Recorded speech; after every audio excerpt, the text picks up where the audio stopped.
Hello बच्चों, एक बार पुनः आपका स्वागत है आपके अपने यूट्यूब चैनल एकलव्य विज्ञान इसलिए एकेडमी पे। और ये जो हम लोग का प्रश्नोत्तरी का श्रृंखला चल रहा है, प्रश्न और उत्तर का जो श्रृंखला चल रहा है, बहुविकल्पीय प्रश्नों का जो श्रृंखला चल रहा है, उसका आज भूगोल का अर्थशास्त्र भी आप कह सकते हैं, राष्ट्रीय अर्थव्यवस्था की जीवन रेखा आपको सामने दिख रहा होगा। इसका जो है सातवां चैप्टर है और ये अंतिम चैप्टर है। ठीक है, अंतिम चैप्टर है, लेकिन ये इंपॉर्टेंट चैप्टर है। ठीक है, तो ठीक है, तो आप जानते हैं कि समय अभाव रहता है, कम समय में ही ज़्यादा चीज़ें कवर करनी होती है हमको, तो हम सीधा प्रश्न पे ही आते हैं। ठीक है, बाकी सारी बातें होती रहती है क्योंकि आपका एग्जाम बिल्कुल नज़दीक है, तो ज़्यादा बातें भी नहीं। ठीक है, चलिए सीधा प्रश्न पे आते हैं। इसमें आपका चैप्टर नंबर 7 है राष्ट्रीय अर्थव्यवस्था की जीवन रेखाएं। ये बेहद इंपॉर्टेंट चैप्टर माना जाता है एग्जाम्स के लिए भी, चाहे वो वनडे का एग्जाम हो चाहे जो एग्जाम हो, इसमें अवश्य आता है। ठीक है, देखिए इसमें प्रश्न पहला कह रहा है निम्न में से कौन से दो दूरस्थ स्थित स्थान पूर्वी पश्चिमी गलियारे से जुड़े हुए हैं या जुड़े हैं। पूर्वी पश्चिमी गलियारे से तात्पर्य है जैसे आप भारत का मैप बनाएं, ठीक है,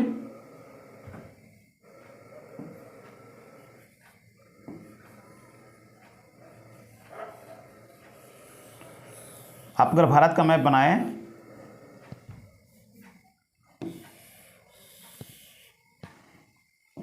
एक रफ मैप उसे बना रहे हैं हम आपको समझाने के लिए। ठीक है, देखिए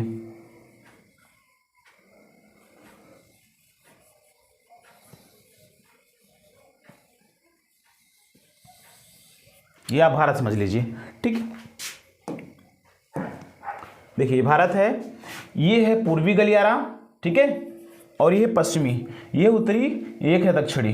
ठीक है, तो इस पूर्व से पश्चिम तक, उत्तर से दक्षिण तक को जोड़ने के लिए, पूर्व से पश्चिम तक, उत्तर से दक्षिण को जो पूरे कनेक्टिविटी को बनाने के लिए, ताकि पूर्वी भारत को पश्चिमी भारत से जोड़ा जा सके और उत्तरी भारत को दक्षिणी भारत से जोड़ा जा सके, इसके लिए कॉरिडोर का विकास किया गया है। इसी को हम जो उत्तर दक्षिण होता है, उसको उत्तर दक्षिण कॉरिडोर कहते हैं। क्या कहते हैं? उत्तर दक्षिण कॉरिडोर। ये कहां से कहां तक होता है? आप कह सकते हो कश्मीर से लेकर कन्याकुमारी तक। कहां तक? कश्मीर से कन्याकुमारी। ठीक है, फिर आप कह सकते हो इधर ये आपका पोरबंदर है,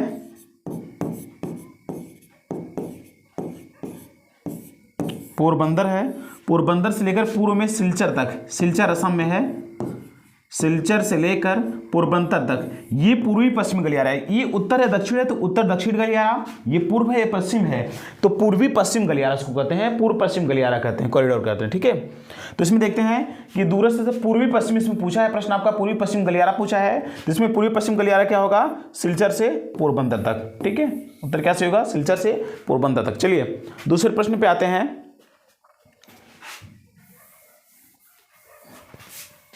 दूसरा प्रश्न कह रहा है कि निम्न में से कौन सा पत्तन पूर्वी तट पर स्थित है जो अंतःस्थलीय तथा अधिकतम गहराई पर का पत्तन है तथा पूर्ण सुरक्षित है। इसको दिखाने से पहले, क्योंकि एक प्रश्न देखिए, ये जो प्रश्न है वो पत्तन अर्थात पोर्ट से संबंधित है, बंदरगाह से संबंधित है, तो इस प्रश्न को हम एक तोड़ के ना, जैसे चेन्नई है, पारादीप है, तूतीकोरिन है और उसके बाद विशाखापट्टनम है, तो उसको मैं एक ना तोड़ करके मैं चाह रहा हूँ कि आपको सीधे मैं एक ही साथ बता दूं ताकि आप लोग स्वयं सबका कर जाओ। ठीक है, तो मैं एक ही साथ में आपको बता रहा हूं इसका।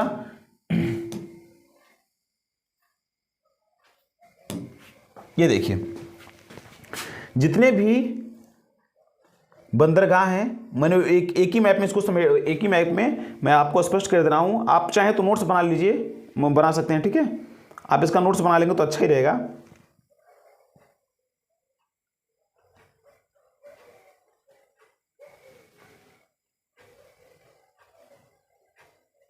देखिए दिख रहा होगा शायद आप सभी को। ठीक है,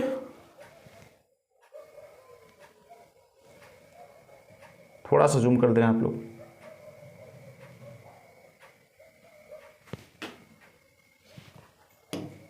देखिए इसमें जितने भी पोर्ट हैं, जितने भी बंदरगाह हैं, सबको एक में करने का एक में की दिया गया है। ठीक है, तो इसको मैं आपको स्केच दे रहा हूं, आप इसको बना लेंगे।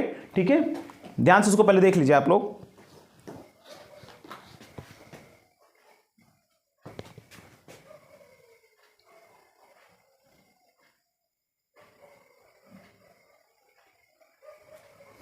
चलिए देखिए, इसमें जो आपका एक तरफ से शुरू करते हैं, ये पूर्वी तट है, पश्चिमी तट है। यहां पर जो है, यहां पर ये जो है बे ऑफ बंगाल है, दिया हुआ है बंगाल की खाड़ी। क्या है? बंगाल की खाड़ी। और ये क्या है? ये अरब सागर है। जब पूछेगा तो पूर्वी हो सकता है आपसे पूर्वी पूछ ले, और या फिर पश्चिमी करके पूछे, पश्चिमी पूर्वी, या फिर पूछे बंगाल की खाड़ी में स्थित, या फिर पूछे अरब सागर में स्थित। तो इसका पहला आप ऊपर चलते हैं तो हल्दिया बंदरगाह है। कहां पर है? हल्दिया। क्या नाम है? हिंदी में भी मैं लिख दे रहा हूं, आपको शायद कम विजिबल हो रहा हो, तो इसका क्या नाम है? हल्दिया बंदरगाह।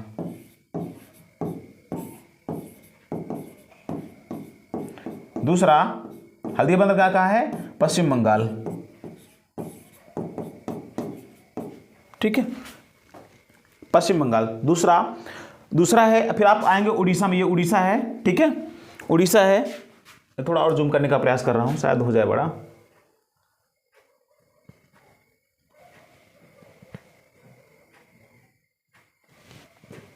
देखिए, शायद आपको अब दिख रहा होगा। ठीक है,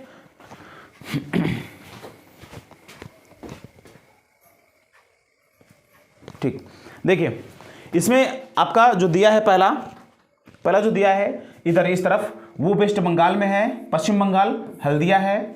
आप ध्यान रखें, हल्दिया बंदरगाह है। बंदरगाह का मतलब ये होता है जहां से हम अपने अंदर के प्रोडक्ट्स, जैसे यहाँ पर मैंने कोई चीज़ छत्तीसगढ़ में कोई प्रिपेयर किया गया, उसको बेचना है या उसको बाहर एक्सपोर्ट करना है, निर्यात करना है, दूसरे देशों में ले जाना है, तो उसको पहले यहाँ से इस बंदरगाह पर लाएंगे, फिर इस बंदरगाह के माध्यम से, जलयान के माध्यम से अन्य देशों को चला जाएगा, क्योंकि जलयान जो होता है सबसे सस्ता माध्यम माना जाता है।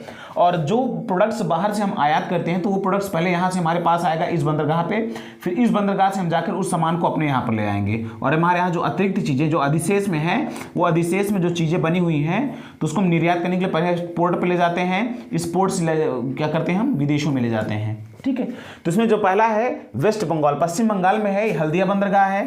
ठीक है, दूसरा आपका उड़ीसा राज्य दिख रहा होगा, उड़ीसा में एक पारादीप बंदरगाह है। देखिए जितने भी बंदरगाह बनते हैं वो तट पे ही बनते हैं। ठीक है, तीसरा है विशाखापत्तनम। तीसरा राज्य पहले पकड़ेंगे आप लोग, आंध्र प्रदेश है। इस आंध्र प्रदेश में विशाखापत्तनम है, और यह विशाखापत्तनम प्राचीनतम बंदरगाह माना जाता है। क्या?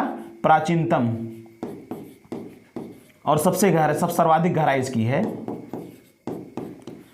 सर्वाधिक गहराई, ये सबसे गहराई वाला है बंदरगाह।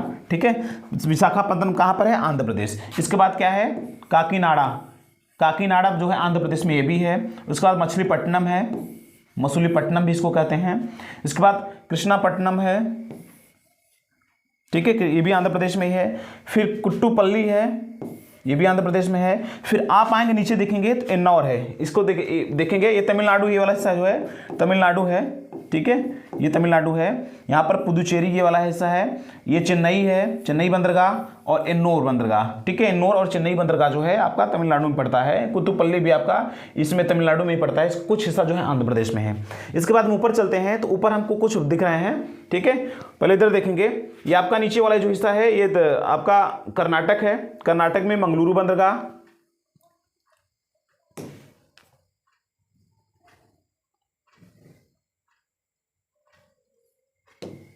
ठीक है, कर्नाटक में आपका, जैसे कर्नाटक है तो ये मंगलुरु बंदरगाह कहाँ पर है? कर्नाटक, ये कर्नाटक का हिस्सा है, ये कर्नाटक केरल के मध्य में स्थित है। ठीक है, उसके बाद आप आएंगे गोवा में, तो गोवा में एक पणजी बंदरगाह है, एक मार्मा गोवा, दो है, एक पणजी है और दूसरा गोवा, मार्मा गोवा। ठीक है, आप लोग हिंदी में लिख लीजिएगा, पणजी इसको कहते हैं, इसको मार्मा गोवा है। दोनों कहाँ पर है? ये गोवा हिस्सा है, ये जो हिस्सा है कर्नाटक और महाराष्ट्र के मध्य का, ये क्या कहते हैं? इसको गोवा कहते हैं। उसके बाद जवाहरलाल नेहरू पोर्ट, JNPT इसको बंदरगाह के नाम से जानते हैं। ठीक है, एक रत्नागिरी पोर्ट है, ये रत्नागिरी पोर्ट है। उसके बाद ये सब महाराष्ट्र में पड़ता है, तो महाराष्ट्र में आपका जवाहरलाल नेहरू पोर्ट, ये महाराष्ट्र में है। ठीक है, उसके बाद हम देखेंगे ये दादरा नगर हवेली, ये छोड़ो इसको बाद वेरावल दिया है। उसके बाद ये मुंद्रा बंदरगाह है, गुजरात में है। अब ये वाला जो हिस्सा देखिए आप लोग, गुजरात दिख रहा होगा। ठीक है, गुजरात में आपका पोरबंदर बंदरगाह है। ठीक है, भावनगर है, भरूच है, सूरत है। ठीक है, आप फिर देखेंगे यहीं पर आपका कांडला, ये जो आपका है कांडला बंदरगाह है। कौन सा? कांडला, ये ज्वारी बंदरगाह है, इसको क्या कहते हैं? कांडला का आप ध्यान रखिएगा, इसको हम ज्वारीय पत्तन के नाम से भी जानते हैं। किस नाम से? ज्वारीय पत्तन या ज्वारीय बंदरगाह, ज्वारीय बंदरगाह के नाम से भी जानते हैं। कई बार एग्जाम्स में पूछे जाते हैं ज्वारीय बंदरगाह। ठीक है, तो ये प्रश्न ऊपर के रहे हैं। अब थोड़ा हम लोग नीचे चलते हैं, नीचे भी विजुअल हो जाए, ताकि नीचे के जो बंदरगाह है इनको भी देख लेते हैं हम लोग। देखिए इसमें जैसे आपका आपने मंगलूर तो पढ़ा था, अब आपका केरल आता है, ये वाला जी हिस्सा है ये वाला। ठीक है, ये जो आपका केरल है, तो केरल में आपका कोच्चि है, अलपुझा है। ठीक है, उसके बाद इधर आप आएंगे तो यहाँ पर आपका कुट्टुपल्ली हुआ था, एन्नोर हुआ था, चेन्नई हुआ था, जो कि तमिलनाडु में, ये तमिलनाडु है। ठीक है, और ये केरल है। तो तमिलनाडु में यहाँ से लेकर यहाँ तक है। ठीक है, तो इसी बीच में आपका नागापट्टनम बंदरगाह है, उसके बाद तूतुकुड़ी बंदरगाह है। ठीक है, इसके बाद ये सब बंदरगाह आप लोग इसको ध्यान रखेंगे। ठीक है, ये जो नीचे साइन भी दिया है कि मेजर सीपोर्ट है, इंटरनेशनल सीपोर्ट है, उतना आपको नहीं ध्यान रखना, बस आप इतना रखिए कहाँ पर है। तो उड़ीसा पारादीप में है। ठीक है, पारादीप में उड़ीसा है, विशाखापत्तनम आंध्र प्रदेश में, काकीनाडा आंध्र प्रदेश में, मछलीपट्टनम आंध्र प्रदेश में, कृष्णापट्टनम आंध्र प्रदेश में, कुट्टुपल्ली भी आंध्र प्रदेश में लगभग है, एन्नोर और जो चेन्नई है वो आपका तमिलनाडु में है, नागापट्टनम आपका तमिलनाडु में है। ठीक है, ये सब आप लोग आप लिख लीजिएगा ताकि आपको बिल्कुल स्पष्ट हो जाए। इसके आगे आपको मैं फिर बताऊँगा। ठीक है, तो इससे संबंधित जो प्रश्न है पहले उसको हम लोग कर लेते हैं। ठीक है, इससे संबंधित जो प्रश्न है पहले उसको हम लोग कर लेते हैं। चलिए अपने प्रश्न पे आते हैं। प्रश्न कह रहा है कि निम्न में से कौन सा पत्तन पूर्वी तट पर स्थित है जो अंतःस्थलीय अधिकतम गहराई, मैंने अभी आपको बताया कि अधिकतम गहराई जो मैक्सिमम डीपनेस जो है, अधिकतम जो गहराई है वो किसका है? मैंने बताया था अभी आपको विशाखापत्तनम। तो इसका उत्तर क्या से होगा? विशाखापत्तनम। विशाखापत्तनम बंदरगाह है वो अंतःस्थलीय भी है और अधिकतम गहराई भी है। ठीक है, अगला प्रश्न देखिए। अगला प्रश्न कह रहा है इसमें कि इनमें से कौन सा परिवहन साधन भारत में प्रमुख परिवहन साधन माना जाता है? देखिए आपको पता है कि जो सबसे सस्ता साधन माना जाता है वो माना जाता है जल परिवहन को सबसे सस्ता साधन माना जाता है। लेकिन जो भारत में मुख्य तौर पे प्रयोग होता है वो सड़क परिवहन के माध्यम से, जो हमारे यहाँ यातायात जो सारे कार्य बाहर होते हैं, ये 40 से 60% तक जो हमारा समस्त कार्य होता है, आयात निर्यात फिर आंतरिक व्यापार का जो कार्य होता है, सामान्यतः सड़क साधन के ही माध्यम से किया जाता है। तो हमारा सही उत्तर क्या होगा? सड़क परिवहन। अगला प्रश्न कह रहा है कि उत्तर रेलवे का मुख्यालय। अब फिर चलिए आप लोग फिर एक मैप दिखाते हैं आप सभी को, ताकि वहां पर देखिए, यहाँ पर सिर्फ एक मुख्यालय पूछा है, सॉरी दो मतलब कई मुख्य, पूर्वोत्तर रेलवे का मुख्यालय, पूर्वी रेलवे का मुख्यालय, उत्तर रेलवे का मुख्यालय, कई मुख्यालय पूछा है। तो कई को अलग अलग पढ़ने से बेहतर है हम सबको एक ही स्थान पर पढ़ लें, ताकि हमारा सारा जो कॉन्सेप्ट है एक ही स्थान पर क्लियर हो जाए, और जितना भी मुख्यालय संबंधित प्रश्न पूछे वो कभी भी पूछे, कहीं भी पूछे, उसको आसानी से हम लोग कर सके। तो चलिए हम लोग देखते हैं इससे संबंधित जो अन्य जो मुख्यालय है उसको भी हम पहले देख लेते हैं। ठीक है,